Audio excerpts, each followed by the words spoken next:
Welcome back to Grimverse History, where we uncover the strange and forgotten sides of history. Tonight we step beyond the Roman arena's final applause, not into glory, but into what followed after silence. This story is about women history rarely allowed to survive. When the games ended, violence did not stop, but moved underground. Beneath the arena, women were not freed, but counted and recorded. Roman law called them captiva, state property. For the crowd, death was spectacle. For these women, survival became procedure. You are no longer in the stands. You walk beneath stone corridors where screams were never recorded. This place does not care who you were before. If this journey speaks quietly to you, stay with us, like the video, subscribe, and walk further into history. Wherever you are listening from tonight, you are not alone. Many others are descending into this silence with you.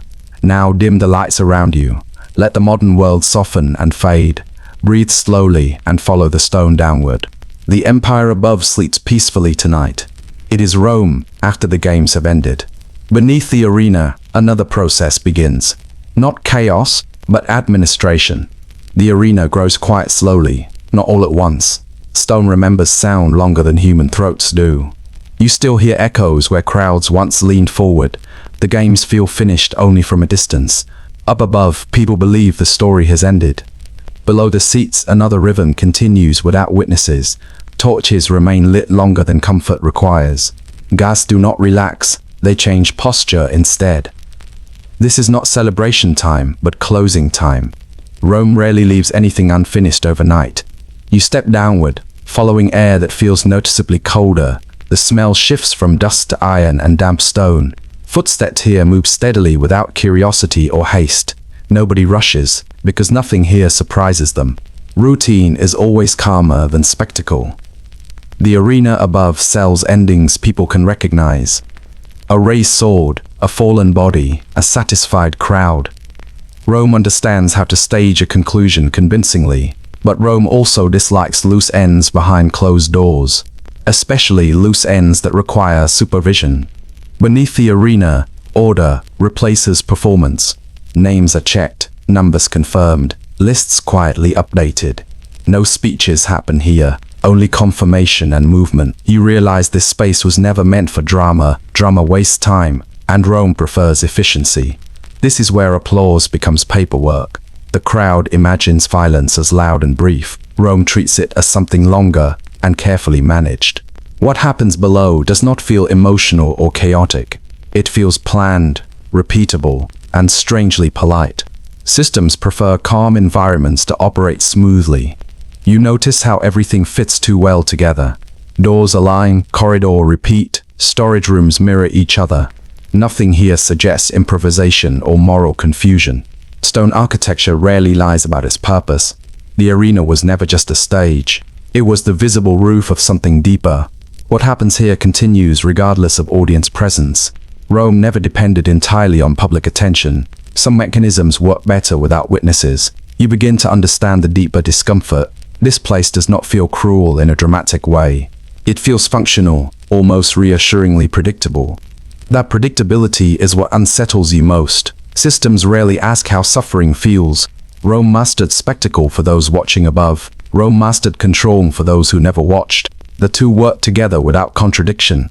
One entertained, the other maintained long-term stability. Balance mattered more than mercy ever did. You stand still, listening to distant echoes fade. The silence feels deliberate, not accidental or empty. Nothing here suggests regret or moral hesitation. Only completion, continuation, and quiet readiness remain. The empire liked tidy endings, just not where people looked. The paperwork begins quietly, without ceremony or raised voices. Ink dries faster than blood ever did in Rome. You notice how calm everything feels once names disappear. This is where people stop being remembered personally. Roman law prefers clear categories to emotional confusion. Captured women receive one label, written neatly and efficiently. The word is captiva, and it carries legal certainty. It does not describe feelings, stories, or former lives. It describes ownership, responsibility, and administrative control. You stand near a table scratched by repeated use.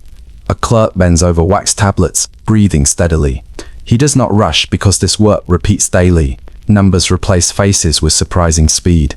Order always feels soothing to those creating it. Here, classification matters more than individual memory. Origin is noted, age estimated, physical condition briefly observed. Nothing here asks who someone used to be. That question does not help storage decisions. Law favors questions with predictable answers. The room smells faintly of oil and warm stone. You hear the soft sound of stylus against wax. Each mark feels small, but together they accumulate weight. You realize nothing here looks improvised or emotional. This system was designed for repetition, not reflection. Rome does not treat this as personal behavior. No single official appears cruel or unusually interested. Everyone simply follows established procedures. That is what makes it unsettling. Systems rarely require malice to function effectively. You notice how the language avoids unnecessary detail. Only measurements, categories, and controlled movement remain. The law does not ask permission to simplify. It assumes simplification is always helpful. This is not chaos hidden behind stone walls. It is regulation applied patiently and consistently. Rome understood that consistency creates stability. Stability matters more than moral debate during expansion. Empires grow faster when questions stay limited.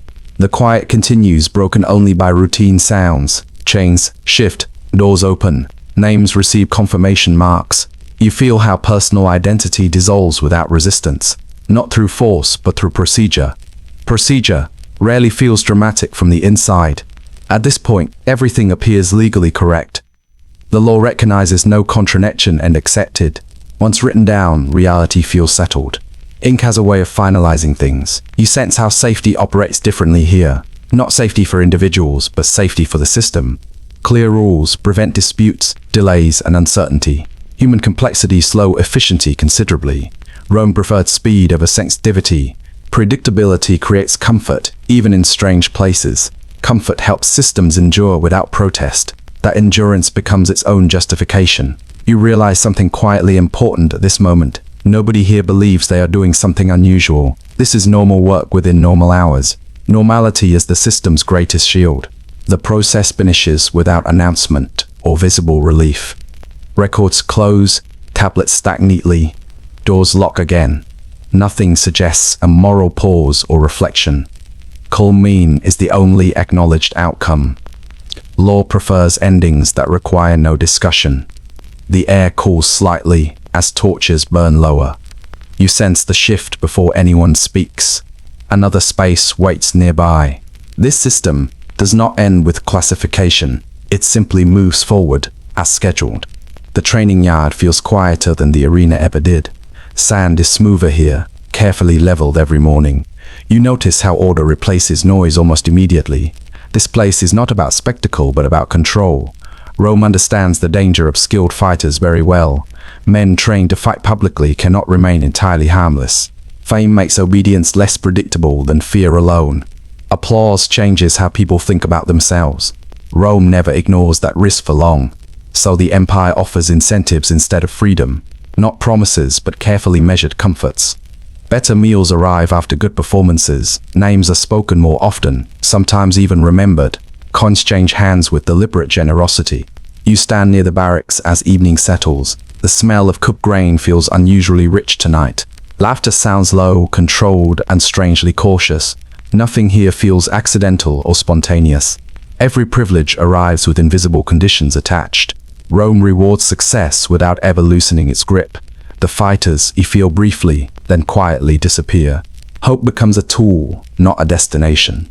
Hope works best when it stays temporary. You realize how carefully limits are maintained. No reward ever suggests permanent independence. Nothing offered can be carried beyond this system. Everything remains conditional and reversible. That balance keeps ambition pointed in one direction. Fame becomes another layer of supervision.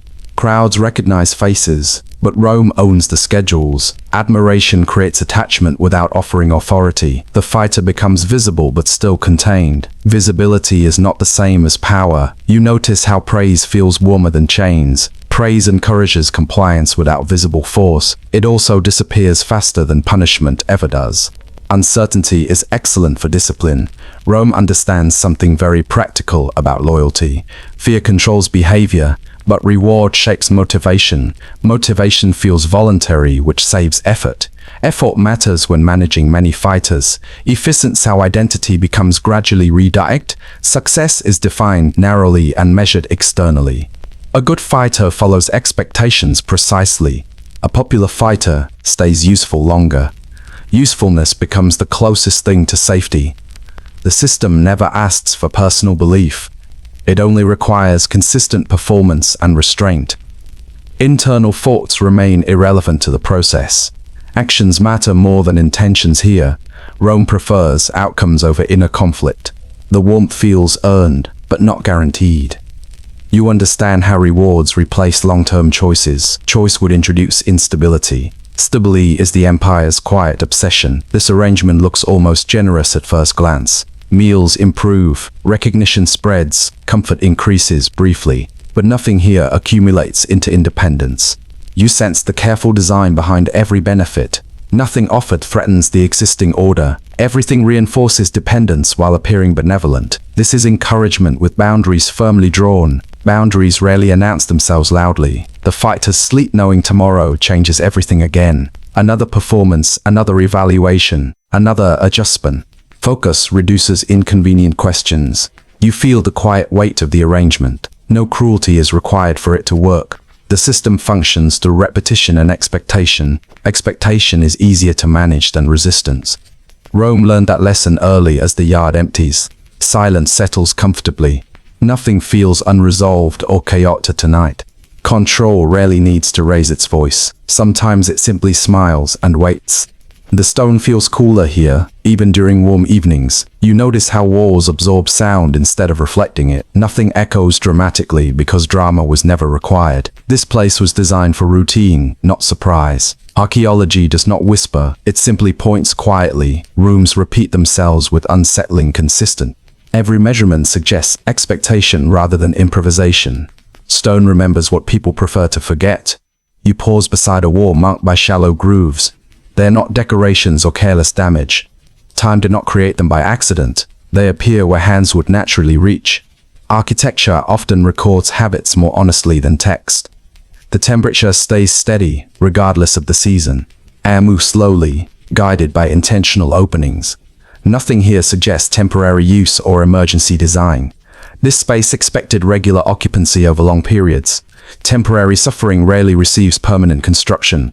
You notice metal fixtures fixed carefully into stone. They are placed at practical heights and distance. Repetition leaves fewer questions than chaos ever does. The stone benches appear in unusual locations. They face walls rather than open rooms. No audience seating exists in these spaces. These benches were not meant for observation. They were meant for waiting, quietly and patiently. You imagine how planning meetings once sounded here. Not emotional, not dramatic, mostly not. Materials discussed, costs calculated, times approved. Efficiency often speaks in calm voices. Calm voices design durable environments. This is where randomness quietly disappears. Everything here suggests standardization across many locations. Similar layouts appear throughout the empire. Replication saves time and redesigns. You walk slowly, counting steps between doorways. The distances feel intentional rather than accidental. Movement here was anticipated and controlled. Free wandering rarely fits architectural planning. Controlled movement creates predictable outcomes. There is nothing hidden about this infrastructure. It simply exists without decoration or explanation. Stone does not apologize or justify it. You realize something quietly unsettling about permanence. Temporary actions rarely justify permanent buildings. Permanent buildings imply long-term acceptance. Acceptance usually follows normalization. Normalization removes the need for explanation. The floor shows wear in consistent patterns. Paths repeat where feet move frequently. Those paths never lead toward exits. They circle inward, then stop. Stops were clearly part of the design. You feel how the structure expects compliance, not through force, but through spatial guidance. Walls suggest where bodies should pause. Doors decide when movement resumes.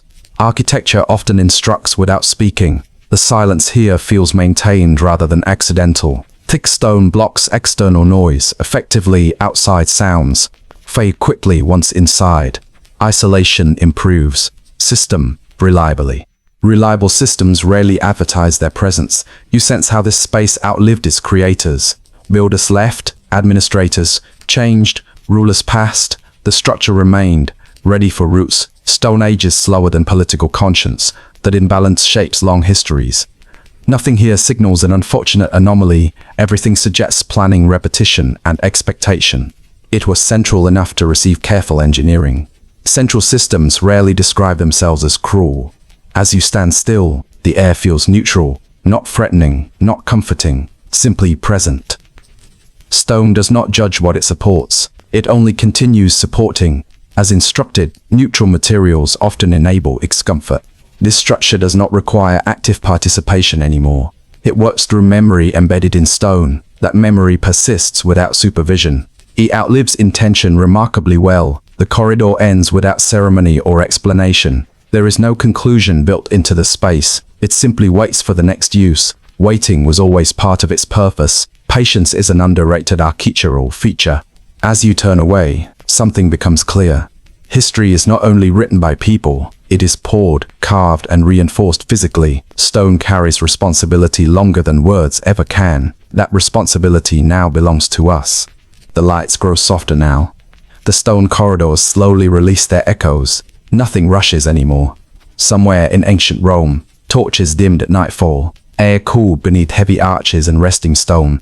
Dust settled where footsteps had finally stopped. The empire breathed quietly after a long day.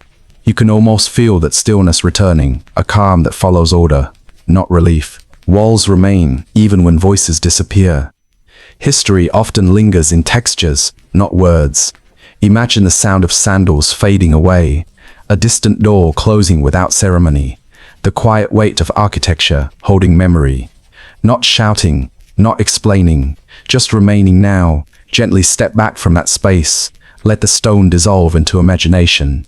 Its cover firm, its pages finally still. You are back where you began, safe, warm, and surrounded by familiar silence. The ancient world rests again behind you. It does not follow you into the night. If this journey stayed with you quietly, you are welcome to stay a little longer. A like, a share, or a subscription helps. It keeps these stories whispered, not forgotten. Rinverse history will remain here waiting patiently, another night, another doorway through time. Until then, let the silence settle gently. Let sleep arrive without disturbance. Goodbye, and we will meet again.